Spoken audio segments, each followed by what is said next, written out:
नमस्कार, स्वागत है आपका ऑडियो स्टोरी हिंदी चैनल में। आज आप सुनेंगे विलियम शेक्सपियर की कहानी एज यू लाइक इट। पुराने समय की बात है। किसी देश में एक राजा राज्य करता था। वह बड़ा दयालु, धर्मप्रिय और परोपकारी था। उस राजा का एक वजीर था जो राजा के विपरीत स्वभाव वाला था। कुटिलता, अधर्म और स्वार्थ उसकी रग-रग में शामिल थे। उसकी दृष्टि हमेशा राजसिंहासन पर लगी रहती थी। वह किसी न किसी तरह से उस पर अधिकार कर लेना चाहता था। राजा की रोजा नामक एक पुत्री थी, वहीं वजीर की बेटी का नाम शीलिया था। रोजा और शीलिया में गहरी मित्रता थी। दोनों एक दूसरे के बिना रहने की कल्पना तक नहीं कर सकती थीं। इसलिए उनका अधिकांश समय साथ साथ बीतता था। आखिरकार एक दिन षड्यंत्र रचकर वजीर ने राजा को वहां से भागने को विवश कर दिया और स्वयं सिंहासन का अधिकारी बन बैठा। राजा ने अपने कुछ वफादार साथियों के साथ जंगल में चले जाने का निश्चय कर लिया। रोजा भी उसके साथ जाने की तैयारी करने लगी, लेकिन जाने से पूर्व एक बार वह अपनी सखी से मिलना चाहती थी। अतः वह अंतिम बार शीलिया से मिलने आई। बिछड़ने की बात सोचकर दोनों की आंखों से आंसू बहने लगे। वे एक दूसरे के गले से लिपटकर पुराने दिनों को याद करने लगीं।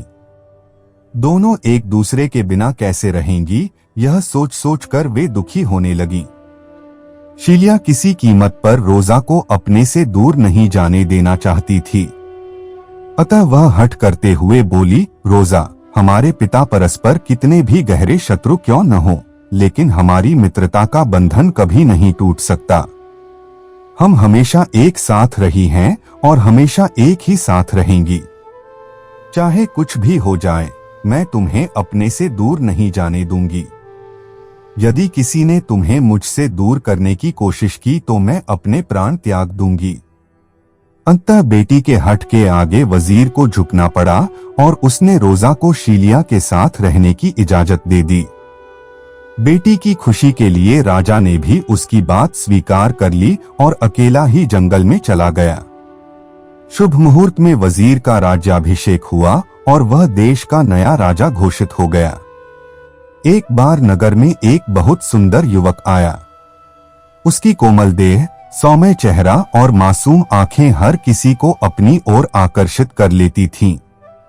अभी उसकी उम्र अधिक नहीं थी, परंतु नगर में कदम रखते ही उसने शाही पहलवानों को कुश्ती की चुनौती दे डाली। जिसने भी यह बात सुनी, उसके मुंह से युवक के लिए दर्द भरी ठंडी आह निकल गई। लोगों ने उसे समझाने की बहुत कोशिश की, लेकिन वह अपनी चुनौती पर अड़ा रहा। उसकी मृत्यु की कल्पना करके युवतियां रो पड़ती थीं।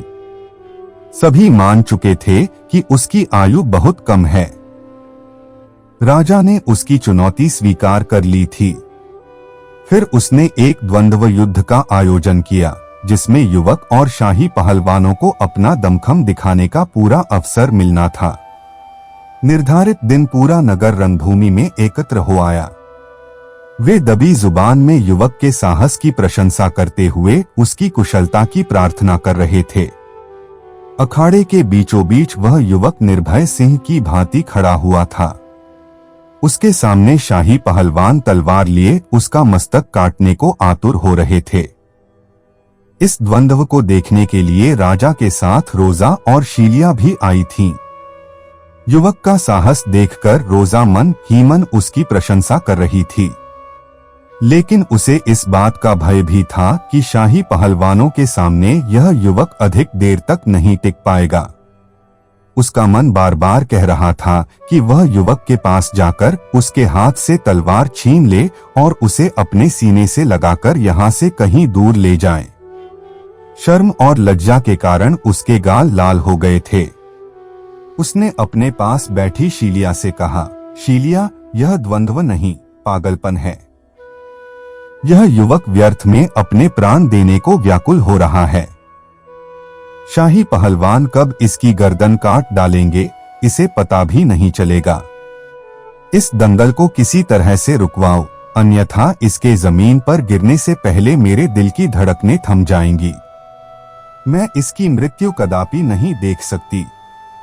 शीलिया समझ गई कि रोजा मन ही मन युवक से प्रेम करने लगी है, अतः उसने युवक की प्राण रक्षा का निश्चय कर लिया। वह अपने स्थान पर खड़ी हुई और युवक की प्रशंसा करते हुए बोली, तुम जैसा वीर युवक हमने आज तक नहीं देखा। हम तुम्हारी इस वीरता और साहस का सम्मान करते हैं। दंगल में शाही पहलवानों के सामने निडर होकर खड़ा होना ही तुम्हारी वीरता को प्रमाणित करता है। इसलिए अब तुम्हें द्वंद्व करने की कोई आवश्यकता नहीं है। तुम द्वंद्व का हठ छोड़ दो, अन्यथा व्यर्थ में ही मारे जाओगे। राजकुमारी, इस दुनिया में मेरा कोई नहीं है। मैं किसके लिए जीवित रहूंगा? यही कारण है कि मैं प्राणों का मोह त्याग कर द्वंद्व के लिए यहाँ आया हूँ।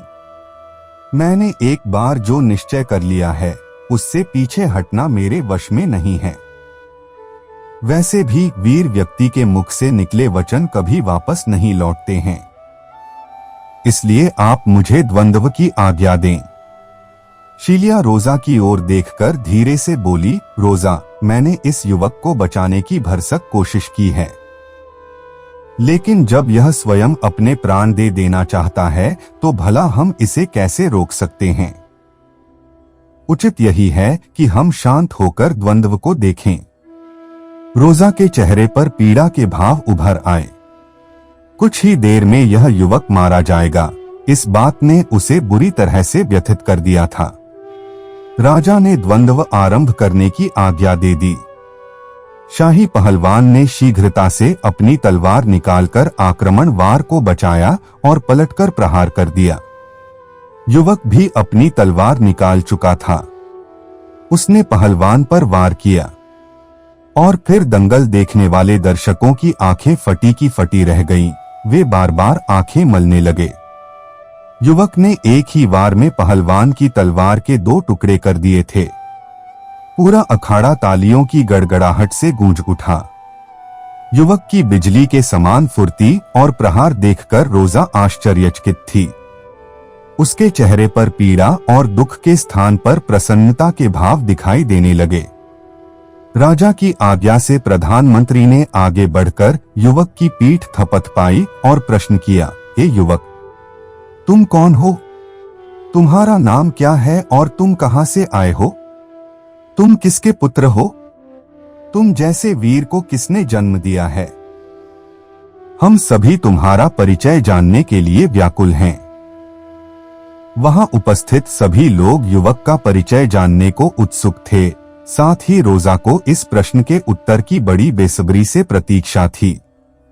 वह ध्यानपूर्वक युवक को निहारने लगी। युवक ने सिर झुकाकर राजा को प्रणाम किया और अपना परिचय देते हुए बोला, महाराज, मेरा नाम ऑरलैंडो है। मैं वीर रोलैंड का पुत्र हूँ, जो कभी इस दरबार में एक प्रतिष्ठित दरबारी रह चुके हैं। तुम रोलैंड के पुत्र हो, उसी रोलैंड के जो पुराने राजा के घनिष्ठ मित्र थे। राजा ने चौंकते हुए प्रश्न किया। जी, आपने बिल्कुल ठीक पहचाना।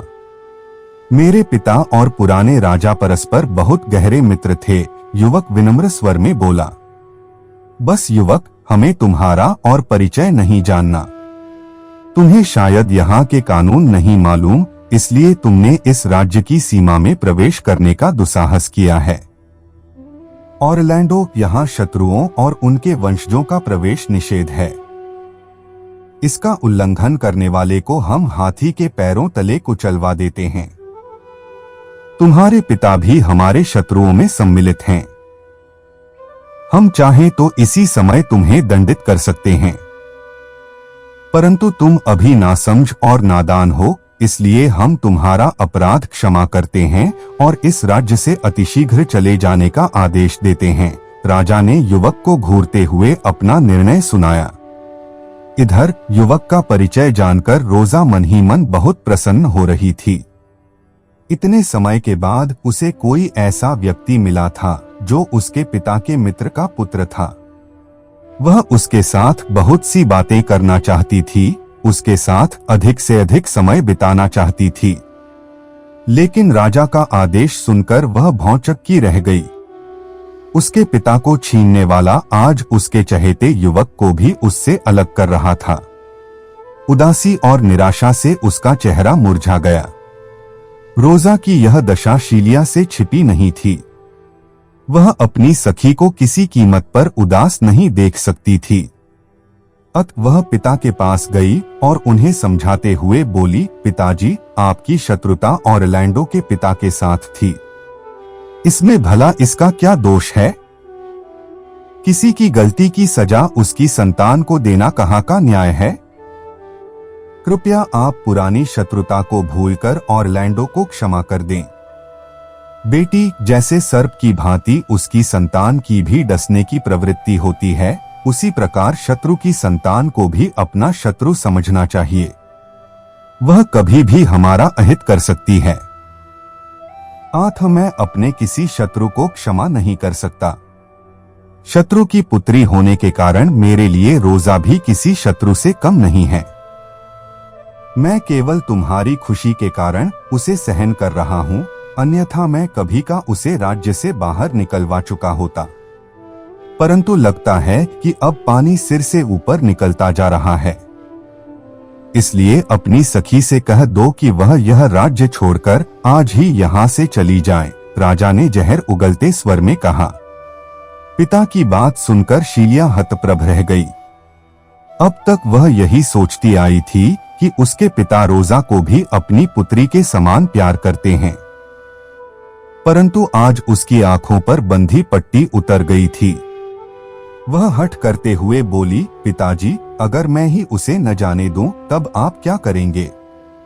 मैं तुम्हें भी उसके साथ राज्य से निकल जाने का आदेश दे दूंगा।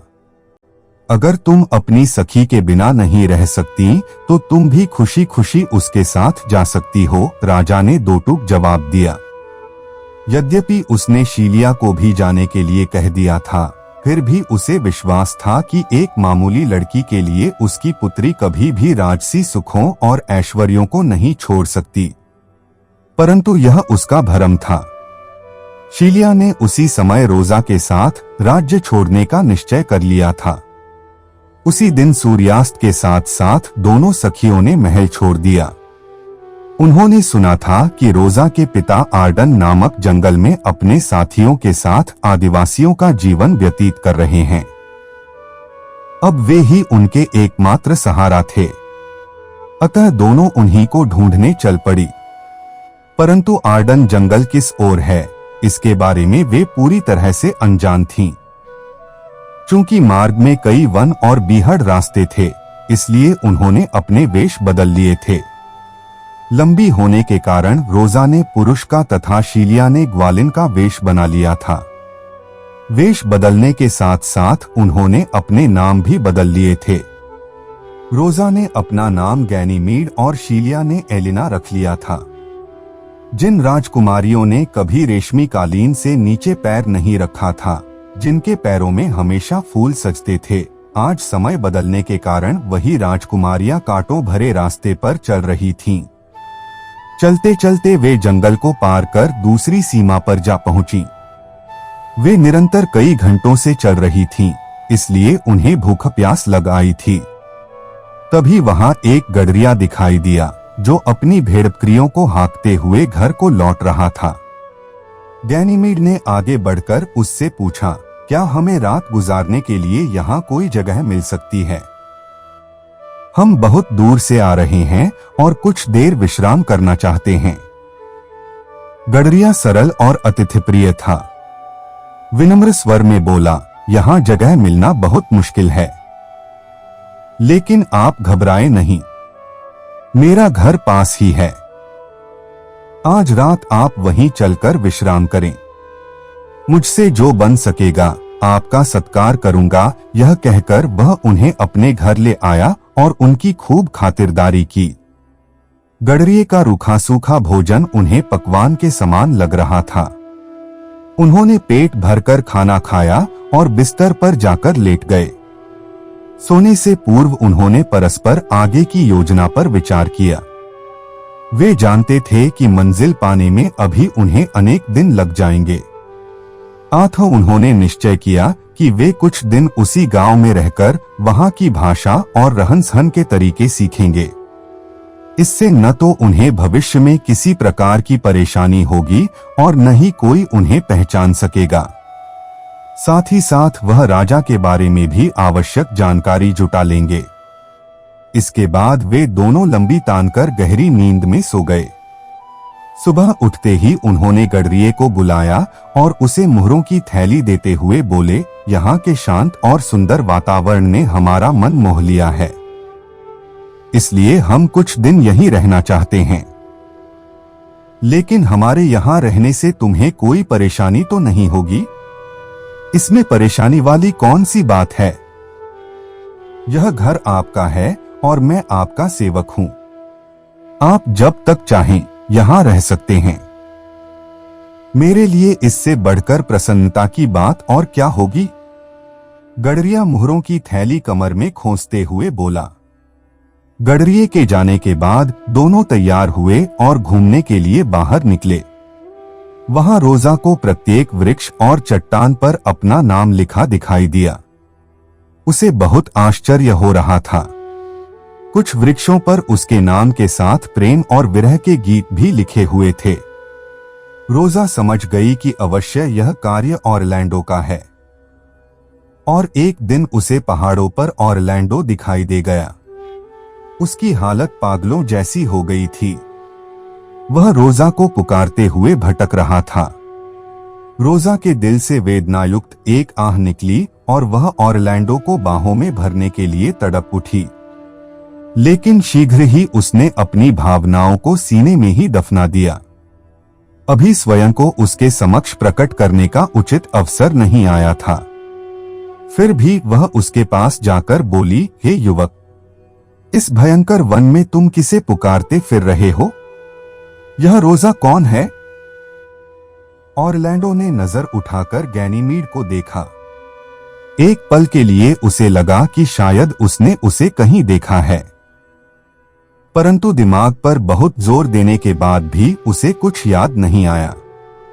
वह सोच भी नहीं सकता था कि जिसे पुकारते हुए वन वन भटक रहा है वही उसके सामने खड़ी थी। वह धीरे से बोला, रोजा मेरी प्रेमिका है। मैं उससे बहुत प्यार करता हूं। उसी की याद में तड़पकर मैं यहाँ भटक रहा हूँ। अपने प्रति ऑरलैंडो की दीवानगी देखकर रोजा भाव विभोर हो गई। आज तक किसी ने उसे इतना प्यार नहीं किया था। उसका दिल किया कि वह ऑरलैंडो को चूम ले, लेकिन फिर खुद को संभालते हुए बोली, मित्र, तो तुमने ही यहाँ के वृक्षों और चट्टानों पर रोजा का नाम लिखा है।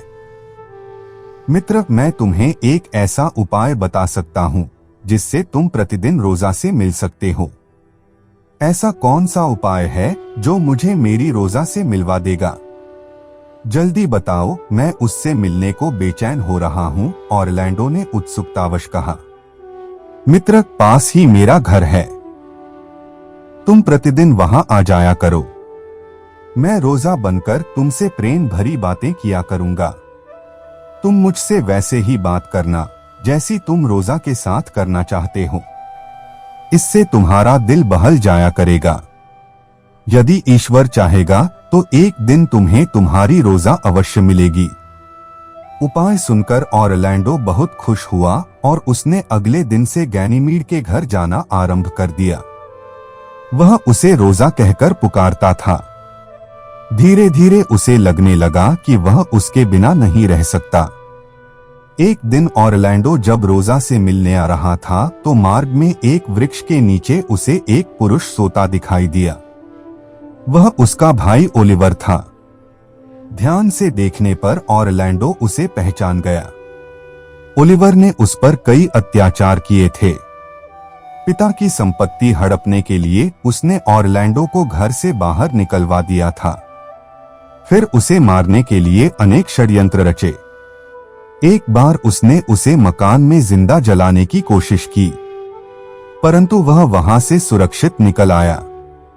फिर तलवारबाज भेजकर उसे मारने का प्रयास किया। लेकिन किस्मत का धनी ऑरलैंडो वहां से भी बच निकला। आज कई दिनों के बाद उसे ओलिवर दिखाई दिया था, लेकिन उसे देखकर ऑरलैंडो का मन घृणा और क्रोध से भर उठा। वह चुपचाप वहां से जाने लगा। तभी उसे एक शेरनी दिखाई दी जो दबे पांव सोते हुए ओलिवर की ओर बढ़ रही थी। यद्यपि ओलिवर ने हमेशा उसका बुरा चाहा था, परंतु फिर भी वह उसका भाई था। वह अपनी आंखों के सामने उसे मरते हुए नहीं देख सकता था।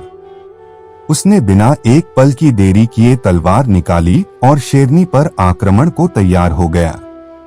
उसे अपनी ओर आते देख शेरनी सतर्क हो गई और ओलिवर को छोड़कर ऑरलैंडो पर झपट पड़ी। उसने पंजे के वार से उसे घायल कर दिया, लेकिन वह हार मानने वालों में से नहीं था। उसने तलवार शेरनी के पेट में घुसेड़ दी। एक भयंकर गर्जना करके शेरनी वहीं ढेर हो गई। इसी बीच ओलिवर की आंख खुल गई थी। सारी बात समझ में आते ही उसका मन पश्चाताप से भर उठा। वह ऑरलैंडो के पैरों में गिर पड़ा और अपने पापों की क्षमा मांगने लगा। उसके बहते आंसू देखकर ऑरलैंडो के मन का मैल भी धुल गया। उसने उसे गले से लगा लिया। चूंकि ऑरलैंडो बुरी तरह से जख्मी हो गया था, इसलिए उसने रोजा को वहीं बुलाने के लिए ओलिवर को भेजा। इधर रोजा और शीलिया बड़ी बेसब्री से ऑरलैंडो के आने की प्रतीक्षा कर रही थीं। बहुत देर हो चुकी है, अब तक तो उसे आ जाना चाहिए, दोनों के दिमाग में यही बात घूम रही थी। तभी ओलिवर ने घर में प्रवेश किया और सबसे पहले एलिना को देखा। उसके रूप सौंदर्य ने ओलिवर को मोहित सा कर दिया। वह उसे एकटक देखते हुए वहीं खड़ा रहा। एलिना का भी कुछ ऐसा ही हाल था। ओलिवर के गठीले बदन, नीली आंखों और प्यारी मुस्कान ने उसका सब कुछ छीन लिया था। रोजा एक ओर खड़ी दोनों को देख रही थी। वह समझ गई कि एलिना को भी उसका मनपसंद जीवन साथी मिल गया है। उसने ओलिवर से उसका परिचय पूछा। मेरा नाम ओलिवर है। मैं ऑरलैंडो का भाई हूं। उसे एक शेरनी ने घायल कर दिया है। इस समय वह पहाड़ की चोटी पर बैठा आप लोगों की प्रतीक्षा कर रहा है। आप जल्दी से मेरे साथ वहां चलें। वह एक सांस में सब कुछ बोल गया। तत्पश्चात तीनों शीघ्रता से ऑरलैंडो के पास पहुंचे। रोजा ने उसके घावों पर मरहम पट्टी की। वहीं अवसर देखकर ओलिवर ने ऑरलैंडो से कहा कि वह एलिना से प्यार करने लगा है और उससे विवाह करना चाहता है। ऑरलैंडो प्रसन्नता से भर उठा, लेकिन सहसा उसके चेहरे पर उदासी छा गई। वह दुखी स्वर में बोला, तुम कितने भाग्यवान हो ओलिवर। तुम जिसे प्रेम करते हो वह तुम्हारे पास है। न जाने मेरी रोजा कहाँ होगी, वह मुझे मिलेगी भी या नहीं। इसका मतलब यह है कि तुम मुझे अपनी रोजा नहीं मानते हो। गैनीमीड ने चुटकी ली। मैं तुम्हें रोजा समझकर तुमसे अपने दिल की सारी बातें करता हूं, लेकिन चाहकर भी तुम्हारे अंदर मुझे मेरी रोजा दिखाई नहीं देती। काश मेरी रोजा मेरे पास आ सकती। यह कहकर ऑरलैंडो ने ठंडी आह भरी। ऑरलैंडो, सब नजरों का खेल होता है। यदि तुम चाहो तो मैं तुम्हारी वास्तविक रोजा बन सकता हूं। गैनीमीड उसे पुनः छेड़ते हुए बोला। मित्र, तुम क्यों मेरे साथ मजाक कर रहे हो? ऐसा कभी नहीं हो सकता, ऑरलैंडो निराश स्वर में बोला। तो फिर लो, तुम्हारी रोजा तुम्हारे सामने आ गई है। यह कहकर गैनीमीड ने अपना पुरुष वेश उतार फेंका। अचानक रोजा को सामने देखकर ऑरलैंडो आश्चर्य से भर उठा। उसे सब कुछ स्वप्न की तरह लग रहा था।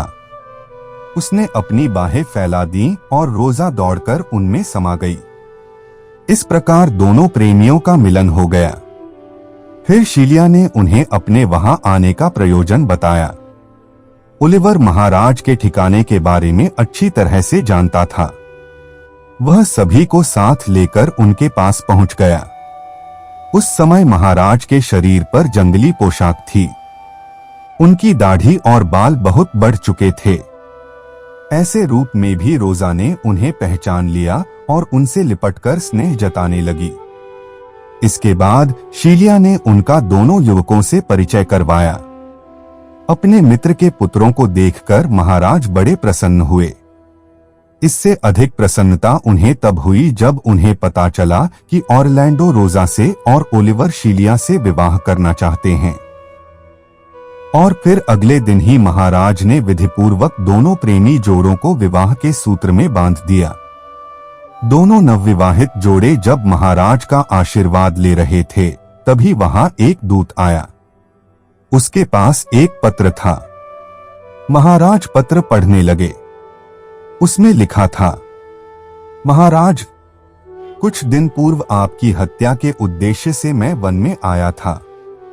यहां मेरी भेंट एक साधु से हुई। उनके ज्ञानवर्धक उपदेशों और दर्शन मात्र से मेरी आंखें खुल गई। जिस लोभ और मोह में फंसकर मैंने आपके साथ विद्रोह करने का पाप किया था, मेरे मन ने उन्हें त्याग दिया है। अब न तो मुझ में मोह बाकी है और न किसी प्रकार का लोभ। मेरा मन पूरी तरह से विरक्त हो चुका है। अतः महाराज, मैं आपको आपका राज्य सौंपकर अपना बाकी जीवन ईश्वर भक्ति में बिताना चाहता हूँ। आशा है मेरे अक्षमय अपराधों को क्षमा करके आप मुझे क्षमा कर देंगे। पत्र मिलते ही आप वापस लौट आए और मुझ पापी को प्रायश्चित का अवसर दें। आपका सेवक। इस शुभ पत्र ने उस शाम को और प्रसन्नता से भर दिया। महाराज की छीनी हुई सारी खुशियां उन्हें पुनः प्राप्त हो गईं। आप सुन रहे थे विलियम शेक्सपियर की कहानी एज यू लाइक इट। ऐसी ही कहानियां सुनने के लिए हमारे चैनल को लाइक और सब्सक्राइब करें, क्योंकि आपका एक लाइक हमें ऐसी ही वीडियो बनाने के लिए मोटिवेट करता है। धन्यवाद।